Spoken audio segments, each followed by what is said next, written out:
मला परवा एक मेसेज आला. सर तुमचे खूप आभार. मी माझ्या बालाला व्यवस्थितपणे पहिल्यांदा उचलू शकले. वाचून खूप छान वाटलं. 32 वर्षाची एक महिला ओपीडी मध्ये आली होती. तिचा त्रास मानदुखी आणि हातदुखी असा होता. तर तिला असं वाटायचं की लहान बाळ सतत उचलल्याने असा त्रास होतो. व्यायाम, मसाज, गोळ्या, औषधं बरंचसं काही घेऊन काहीच उपयोग होत नव्हता. तिला व्यवस्थित तपासल्यानंतर असं लक्षात आलं की तिची मानदुखी ही हाताकडे यायची.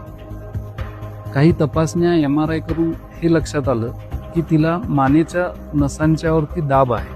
तिला ट्रीटमेंट आणि एक छोटीशी सर्जरी केली. तिचा त्रास पूर्णपणे गेला. तात्पर्य काय, तर सतत मानेतून हाताकडे येणाऱ्या वेदना किंवा हाताला झिंझिण्या येणं हे नॉर्मल नाहीये. मानेतल्या नसांच्यावरती प्रचंड दाब असल्याने असा त्रास होतो आणि तो पूर्णपणे बरा करता येऊ शकतो.